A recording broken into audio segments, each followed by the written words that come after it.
کی زندگی نفع بخش اس وقت ہوتی ہے جب وہ اللہ تعالیٰ کے احکامات پر عمل کرتا ہے۔ خوبصورت آدمی، پڑھا لکھا آدمی، سمجھدار آدمی، زمیندار آدمی، جائیداد والا، وہ کامیاب اس وقت ہوتا ہے جب وہ اللہ رسول کی بارگاہ میں مقبول ہوتا ہے جل شانہ و صلی اللہ تعالیٰ علیہ وسلم۔ اپنا اپنا معیار ہر انسان نے بنایا ہوتا ہے کامیابی کا۔ کچھ لوگوں کا خیال یہ ہوتا ہے کہ بچے میرے پڑھ گئے، اپنی اپنی جگہ پہ سیٹ ہو گئے، میں اب بڑے سکون میں ہوں۔ کچھ کی رائے یہ ہوتی ہے کہ میں نے سب بچے بچیوں کا بیاہ کر دیا ہے، گھر میرا بن گیا ہے، اب میں بڑے آرام میں ہوں، قرار میں ہوں، سکون میں ہوں۔ تو اپنی اپنی رائے ہوتی ہے، لیکن حقیقت وہ ہے، اصل وہ ہے جسے اللہ کے قرآن نے بیان کیا۔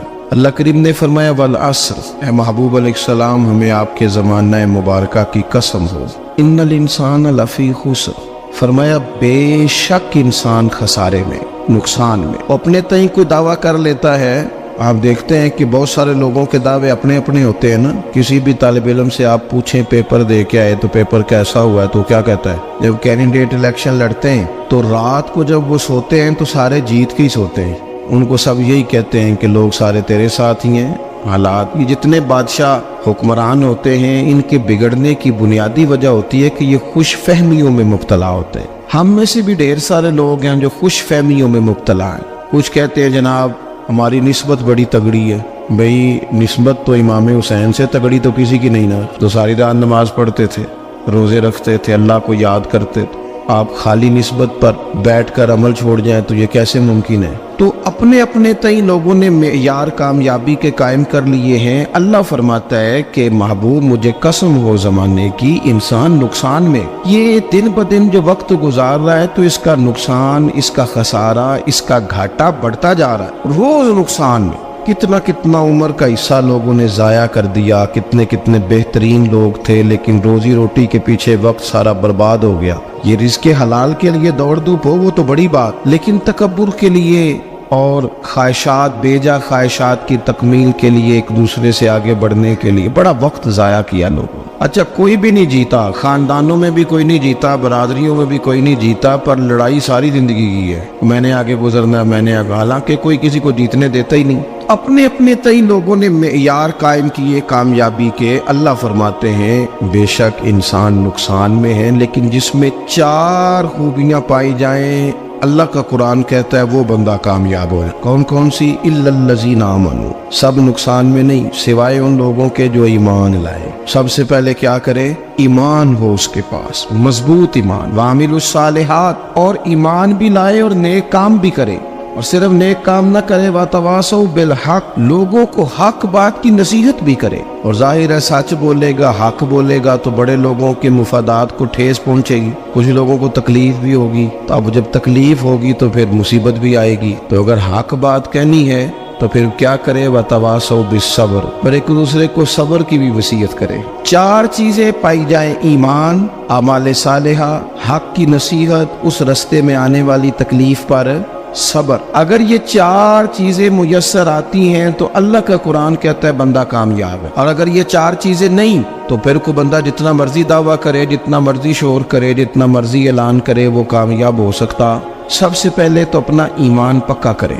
یہ جو کچی پکی باتیں کرتے ہیں نا لوگ، مسلمان جو ہوتا ہے نا، مسلمان وہ لاوارث نہیں ہوتا، وہ وارث والا ہوتا ہے۔ اس کا رب ہر وقت اپنی رحمت سے اس کی حفاظت کرتا ہے۔ مسلمان ہر وقت نبی پاک علیہ السلام کے نگاہ کرم میں رہتا ہے۔ اسے کمزور باتیں نہیں کرنی چاہیے کہ میرے کو پیچھے چڑھ گیا تو پتہ نہیں کیا ہو جائے گا، برادری مخالف ہو گئی تو پتہ نہیں کیا ہو جائے گا، سچ بول دوں گا تو لوگ پتہ نہیں مجھے مار دیں گے، ایسا ہو نہیں سکتا۔ چھری حضرت ابراہیم چلائے بھی نا تو حضرت اسماعیل کے حلق پہ چلنا اس نے تب بھی ہے جب اللہ حکم کرے گا، تو اللہ کی حکمت ہوگی، حکمت الہی ہوتی ہے تو کوئی کام ہوتا ہے، ورنہ ہوتا تو اپنی طبیعت میں مضبوط ایمان، توکل، اللہ پہ بھروسہ، مضبوطی افکار کی، کچی باتیں نہیں۔ جو لوگ کمزور ذہن رکھتے ہیں ساری زندگی فیصلہ ہی نہیں ہوتا، کوئی ڈرتے رہتے ہیں، سہمے سہمے وقت گزارتے ہیں، اپنے آپ کو فکری۔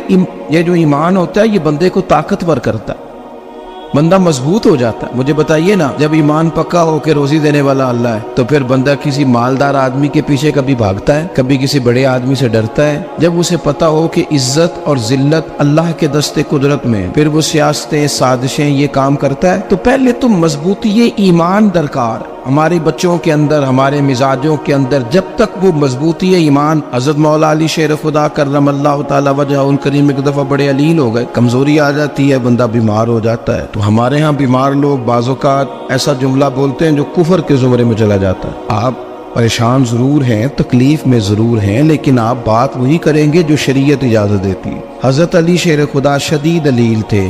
ایک صحابی تیمارداری کرنے گئے تو حضرت مولا علی کا چہرہ دیکھ کے پریشان ہو گئے، کہنے لگے آپ تو بڑے سخت علیل ہیں، اللہ خیر کرے، اللہ تعالیٰ آپ کو صحت دے. تو حضرت علی کہنے لگے تو فکر نہ کر، مجھے اس بیماری سے کچھ بھی نہیں ہوگا. نے کہا کیوں؟ فرمانے لگے مجھے نبی پاک علیہ السلام نے فرمایا تھا علی اس وقت دنیا سے جاؤ گے جب داڑھی خون سے رنگین ہو جائے گی، تو اس کا مطلب ہے میں خنجر کے وار کے ساتھ شہید کیا جاؤں گا، میں بیماری سے دنیا میں نہیں جاؤں گا، میں یہ بیماری سے مجھے کچھ بھی نہیں ہوگا، اللہ مجھے شفا دے دے گا. چونکہ حضور نے فرمایا کہ ساڑھے نبی دی زبان ساڑھے واسطے قرآن. تو سب سے پہلے تو اپنے ایمان کے اندر، توکل کے اندر مضبوطی پیدا کریں. مسلمان دیکھو نا، نماز پڑھنے سے روزی میں برکت ہوتی ہے، تو پھر اس کا مطلب یہ ہے کہ جب ٹائم آئے نا نماز کا تو گاہک جتنے مرضی کھڑے ہوں پھر دکان بند کرنی چاہیے، پھر نماز پڑھنی چاہیے، کیونکہ روزی تو اللہ نے دینی ہے، گاہکوں نے تو دینی. تو سب سے پہلے ضروری ہے مضبوطی ایمان، توکل، اللہ کی ذات پر بھروسہ. آپ کبھی میدان کربلا کا پورا نقشہ اپنے سامنے رکھیں نا، دو چیزیں ہیں. امام حسین کو نظر آ رہا ہے اب شہادت ہو جائے گی، اتنی بڑی فوج آئی ہے، خدا کی حکمت کے تقاضے سمجھ میں آ رہے ہیں، حالات کیا ہوں گے سمجھ آ رہی، پر ایک لمحے کے لیے بھی ان کا توکل کمزور نہیں ہوا. اپنے رب پر جو مضبوط بھروسہ ہے. سیدہ طیبہ طاہرہ حضرت فاطمہ الزہرا رضی اللہ تعالیٰ عنہا اونٹ کے بالوں کی بنی ہوئی چادر اوڑھ کر چکی پیس رہی تھی. یہاں بیویاں بڑا روتی ہیں، غریبی بڑی ہے، بڑی غریب بھی ہے. حالانکہ اب کون بندہ پیبند والے کپڑے پہنتا ہے جی؟ اب تو بڑی مشکل سے وہ لوگ ملتے ہیں جو جوتا ٹوٹ جائے تو گانٹھ کے پہنے، ورنہ تو نئے جوتے آ جاتے ہیں.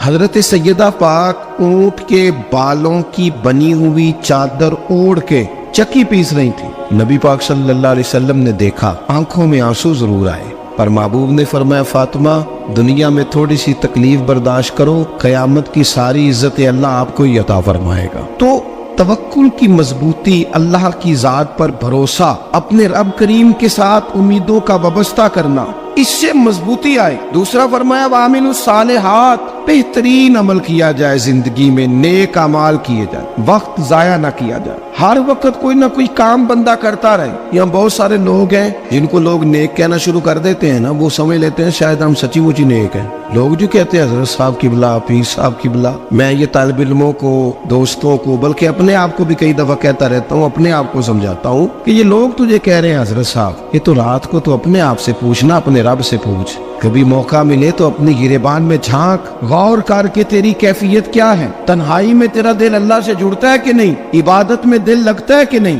خدا کا خوف دل میں رہتا ہے کہ نہیں؟ غریب کی محبت، عزیزوں قربت والوں کا احساس طبیعت میں موجود رہتا ہے کہ نہیں؟ ویسے تو میرا مطلب ہے، لوگ کہہ دیتے حاجی صاحب آپ بڑے سخی ہیں، تو اس سے تو نہیں نا بندے نے سخی ہونا. سخی تو تب ہونا ہے جب اللہ کی بارگاہ میں مقبول ہوگا. اعمال صالحہ، نیک کام، اور وہ کرتا رہے بندہ، کوئی بھی کام اسے نیکی کا مل جائے نا. دیکھو نبی پاک صلی اللہ تعالی علیہ وسلم نے فرمایا نیکی کو کبھی حقیر نہیں سمجھنا، کبھی حقارت سے نہیں نیکی کرنی کہ یہ بڑی چھوٹی ہے تو میں اس کو کروں. اب فرمایا کبھی حقیر نہ سمجھنا، نیکی کا کام جو بھی ملے کر دینا.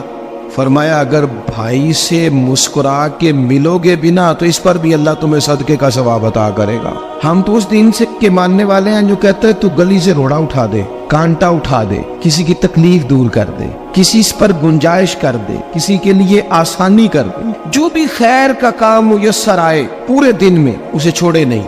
صبح گھر سے نکلے، وہ ایک صحابی تھے، غالباً تابعی تھے، تو بازار جاتے اپنے غلام کے ساتھ تو سارا بازار گھوم کے واپس آ گئے. خادم نے کہا جناب کو نہ کوئی خریدا نہ کچھ بیچا، تو آپ سارا بازار گھوم کے آ گئے. فرمانے لگے تیرا کیا خیال ہے؟ میں نے کچھ بھی نہیں کیا. کہا جناب پھر کیا کیا ہے؟ فرمانے لگے تم نے دیکھا جو بندہ بھی گزرا میں نے اس کو کہا السلام علیکم، تو کتنی کو نیکیاں میں جمع کر کے آ گیا ہوں.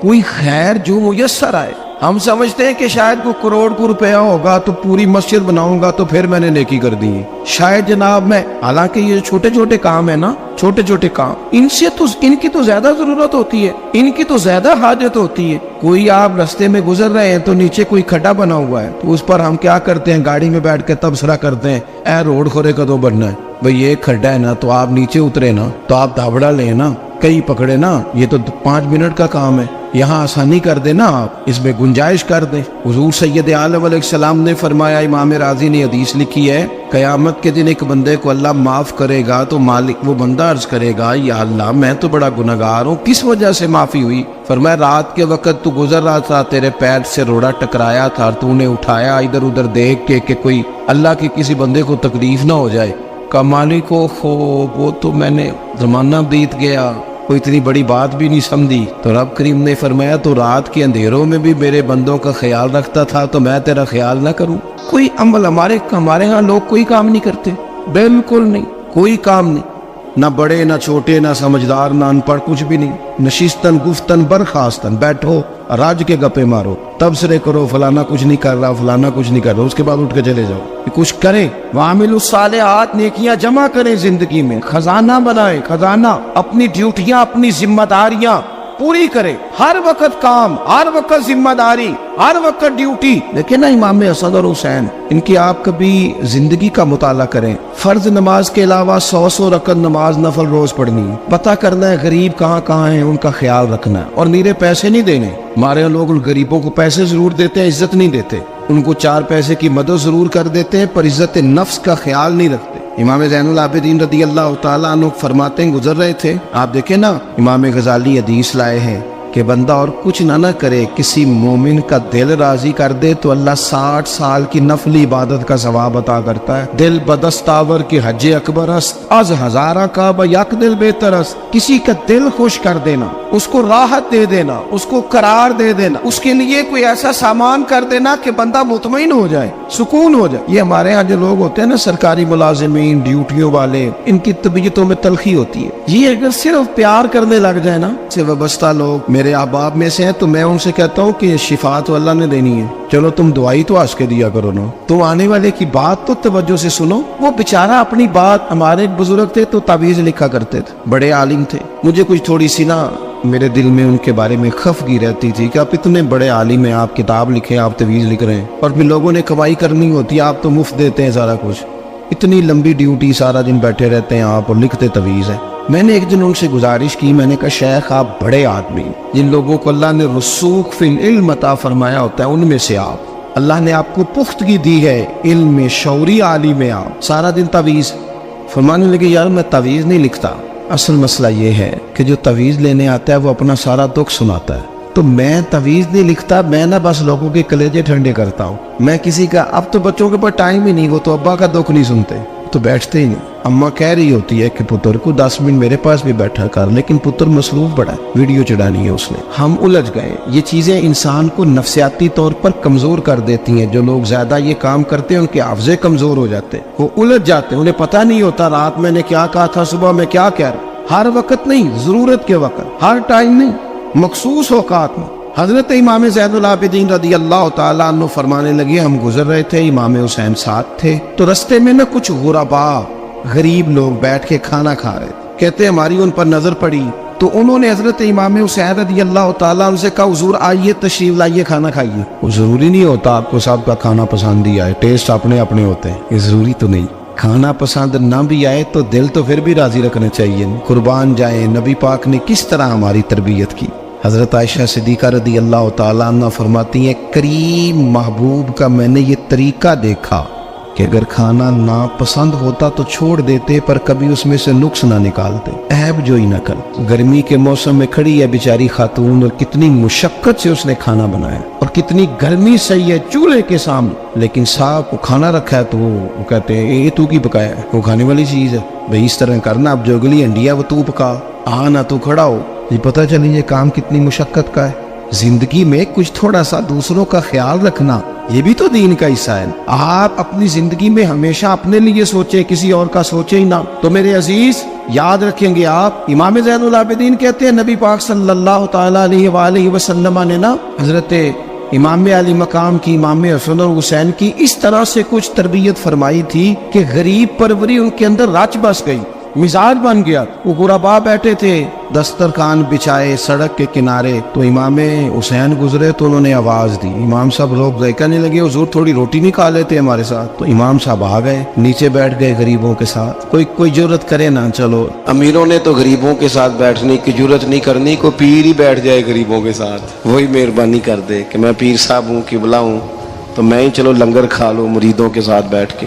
ہماری تو محفلوں میں بھی نا جی، نعت خانوں کا، مولویوں کا، دوسروں کا کھانا اور ہوتا ہے، اور غریب آدمی کو شاپر میں چاول ڈال کے دیتے ہیں، ساتھ اسے کہتے ہیں یہ لنگر شریف ہے۔ بھئی اگر یہ شریف ہے، تبرک ہے، تو اے پیر صاحب نو نہیں سی لنگدا، اڑتا ہے گلے میں لنگر ان کو۔ یہ لنگر شریف جو ہے یہ نعت خان کو بھی تو گزرنا، تبرک ہے کہ نہیں؟ ہاں نہ تو کرو نا، تو جیڑی زیادہ تبرک والی شے ہے وہ پیراں نو بھی تو کھانی چاہیے نا، نعت خان کو اس کے لیے علیحدہ سے مرغ مسلم اعلیٰ کھانے۔ میں اکثر دوستوں سے کہتا ہوں چلو میلاد شریف پہ صحیح سب کے لیے اچھا کھانا پکاؤ، چلو جس غریبوں کے بچوں کو بیچاروں کو سارا سال وہ بوٹیوں کے لیے لڑتے ہیں، تم میلاد پہ اچھی روٹی پکا دو، تو بچہ جب کھائے گا نا بہت ساریاں بوٹیاں اور چاول، اور اپنے ابا سے پوچھے گا کہ ابا جی آج کی گل ہے، تو ہو سکتا ہے غریب باپ روئی پڑے اور اسے کہے پتر تو آج راج راج کے کھاج ساڑھے نبی پاک دا میلاد شریف۔ تو امام حسین رضی اللہ تعالیٰ عنہ نا آ کے غریبوں کے بیچ بیٹھ گئے زمین پہ، انہوں نے کہا کھائیے، تو وہ جس طرح وہ کھا رہے تھے نا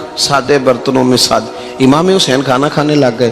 میں نے کہا خیر کا کام کوئی بھی ملے اسے ضائع، چلو اور کچھ نہیں کر سکتے تھے، کسی کو سڑک ہی پار کرا دے نابینا کو، چلو اور کچھ نہیں کر سکتے تو آپ کو پتا ہے کہ سامنے والا بوجھ لے کے گزر رہا ہے، آپ تھوڑا سا ہٹ جائیں روڈ سے، اسے گزر لینے دیں، کوئی تو کام زندگی میں کوئی ارادہ تو خیر کا بندہ کرے۔ امام حسین بیٹھ گئے، ان کے ساتھ روٹی کھائی، تھوڑی دیر کے بعد اجازت لی، فرمایا جاؤں؟ کہنے لگے حضور اور کھائیے، فرمانے لگے میں تو ابھی روٹی کھا کے آیا تھا اور آج تک ایسا نہیں ہوا کہ دوبارہ کھانا کھاؤں، ایک لقمے کی بھوک نہیں تھی، جتنا بھی کھایا ہے نا یہ تمہارا دل خوش کرنے کے لیے کھایا ہے۔ غربا مساکین کی وعامل الصالحات، ایماندار بندہ ایمانداروں جیسے کام کرتا ہی اچھا لگتا ہے۔ 25 حج کیا امام حسن اور حسین نے مدینے سے مکے پیدل جا کے۔ میں کہتا ہوں چلو ہم باجماعت نماز ہی پڑھ لیا کریں، چلیں حضور صلی اللہ علیہ وسلم نے فرمایا فجر کی نماز پڑھ کے بیٹھ جاؤ، اشراق چاشت تک اللہ کا ذکر کرو، 2 نفل اشراق کے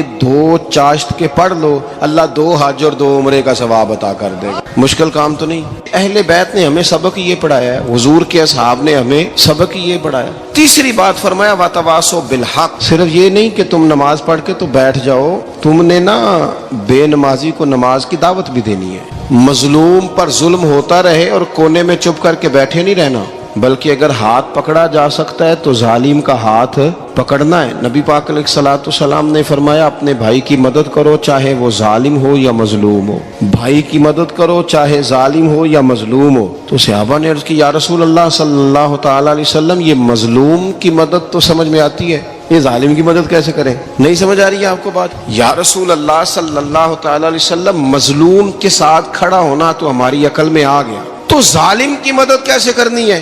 نبی پاک صلی اللہ تعالی علیہ وسلم نے فرمایا ظالم کو ظلم کرنے سے روک دو، تم نے اس کی مدد کر دی، اسے باز کرو۔ لیکن ہم تو اتنی جرت ہی نہیں رکھتے بدی کو بدی کہنے کی، اتنی طاقت ہی نہیں ہوتی، جھوٹ کو جھوٹ کہنے کی ہمت۔ ہمارے گھر میں سارا کچھ ہو رہا ہوتا ہے، ہمیں پتہ ہوتا ہے کہ فلاں جگہ پہ ہمارا قبیلہ ہماری برادری غلط ہے، پر اتنی جرت کرتے ہم سچ بولتے ضرور ہیں پر دوسروں کے بارے میں، اپنے بارے میں سچ بولنے کو تیار نہیں ہوتے۔ جرت کا مظاہرہ کریں، زندگی میں حق کو حق کہنا سیکھیں، غلط کو غلط کہنا سیکھیں، جھوٹ کو جھوٹ کہیں، بدی کو بدی کہیں، سچائی کا ساتھ دیں ہمیشہ۔ ہم نے جب تک دیکھو نا ظلم ہوتا رہے، زیادتی ہوتی رہے، اپنا دروازہ اندر سے بند کر لو، پتر باہر نہ جانا، کیوں جی باہر اس پہ ظلم ہو رہا ہے، ان کے گھر آگ لگی ہے، کوئی ہمارے گھر تو نہیں نہ لگی۔ یاد رکھنا پڑوسیوں کی آگ نہ بجھاؤ گے تو اپنے گھر بھی آ جائے گی۔ اگر مظلوم کا ہاتھ نہیں پکڑو گے تو ظالم دلیر ہو جائے گا، اور ہمارے جتنے بھی بزرگ گزرے انہوں نے ظالموں کو ظالم کہا۔ امام احمد بن حنبل نے جیل کاٹی، امام اعظم ابو حنیفہ نے جیل کاٹی۔ آج کل لوگ کہتے ہیں مولانا صاحب آپ نے نا جناب غلط کو غلط نہیں کہنا، سیاست کی بات نہیں کرنی۔ کیوں جی؟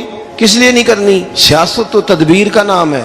بنو اسرائیل میں جتنی بھی تدبیر ہوتی تھی وہ سارے انبیاء کیا کرتے تھے۔